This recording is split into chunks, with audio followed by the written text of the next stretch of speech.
Bonjour, moi je m'appelle Thomas Huy, je suis maître de conférence à Télécom Paris.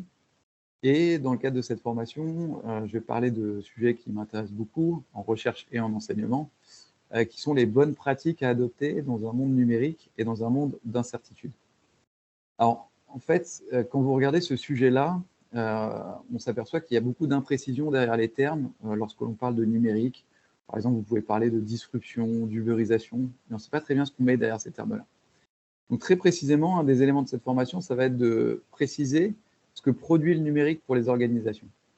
Et alors, je dois vous dire ça simplement, ce que produit le numérique de mon point de vue sur les organisations, c'est que toutes les bonnes pratiques d'innovation ont été renversées. C'est-à-dire qu'avant, les entreprises pour innover faisaient A puis B, et désormais, les entreprises doivent faire B puis A. Et donc, en fait, c'est une véritable révolution copernicienne qu'il faut opérer dans les organisations pour innover désormais. Alors, si vous voulez quelques exemples, par exemple, avant, lorsqu'on innovait, on définissait des objectifs au long cours, c'était un peu la solution ou l'innovation qu'on imaginait, et on essayait d'atteindre cet objectif ou cette solution. Aujourd'hui, on fait exactement l'inverse. C'est-à-dire qu'on va plutôt regarder ce qu'on a dans notre frigo, on va faire des choses, et puis on va essayer d'accompagner les effets de ces choses qu'on a produites dans un chemin qu'on appelle aussi une sérendipité, par une démarche qu'on appelle aussi l'effectuation. Donc on est plus intéressé par les effets de ce qu'on produit plutôt que par les causes pour atteindre des objectifs qu'on a prédéterminés. Vous voyez, c'est un renversement.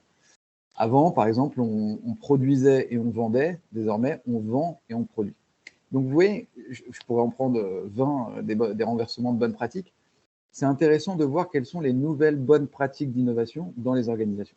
Et quand vous posez ça, vous vous apercevez qu'en fait, les entités qui explorent le mieux dans l'incertain ou dans le numérique, les entités qui innovent le mieux, ce sont souvent les startups quand les grands groupes ont du mal avec l'innovation, parce que les startups ont plus l'habitude de faire B puis A, ou en tout cas elles sont nouvelles sur ces procédures d'innovation, et donc elles ont plus de facilité, parce que moins d'historique, pour faire B puis A au lieu de A puis B. Alors que pour les grands groupes, c'est difficile parce qu'elles doivent renverser leur processus d'innovation et déconstruire leurs habitudes. Donc si on dit que les startups ont des facilités pour innover et les grands groupes ont du mal, alors on se dit peut-être que pour les grands groupes, une des meilleures façons pour innover, c'est de collaborer avec les startups.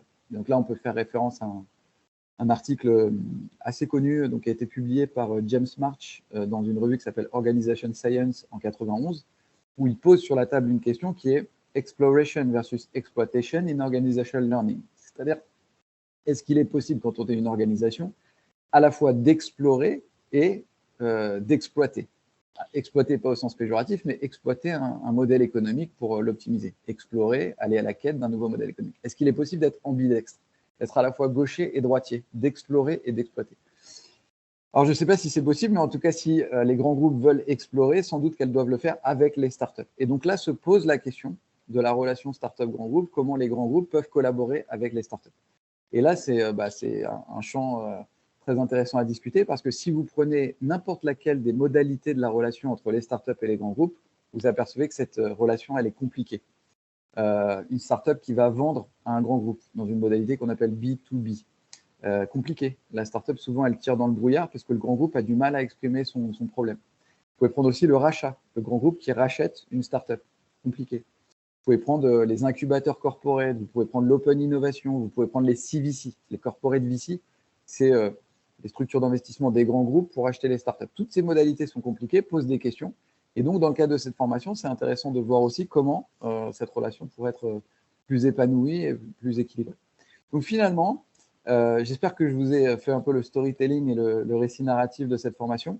Comprendre les bonnes pratiques d'innovation, comprendre pourquoi les startups sont plus faciles avec quand les grands groupes ont du mal, et puis ensuite embarquer la question de la relation startup-grand groupe pour voir comment ensemble, en écosystème, il serait possible d'innover.